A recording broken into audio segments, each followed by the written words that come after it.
Often shopping వెళ్తున్న పర్సనా? Shopping వెళ్ళేటప్పుడు ఇంగ్లీష్లో మాట్లాడడానికి కష్టపడుతున్నారా? Don't worry, I teach you some simple English phrases. మీరు ఏదైనా వెజిటబుల్స్ ఆర్ ఐటమ్స్ తీసేటప్పుడు ఈ బేసిక్ ఫ్రేసెస్ని వాడండి. Can I get 1 kg of onion please? Do you have fresh tomatoes? Is this fresh అని అడగండి. మీరు ఆ ఐటమ్ని రెడ్యూస్ చేసి తీసేటప్పుడు ఈ బేసిక్ ఫ్రేస్ని వాడండి. Can you reduce the price please? Can I get it for a lesser price? Last time I got it cheaper. Payment చేసేటప్పుడు ఈ ఫ్రేసెస్ని వాడండి. I pay by card. Can I pay through UPI? Do you have change for ₹500? Can you give me a carry bag అని చెప్పండి. Shopping phrases కూడా ఈజీగా ఉంటుంది.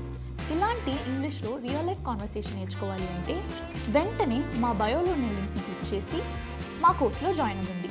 Follow English partner Telugu for more such interesting concepts.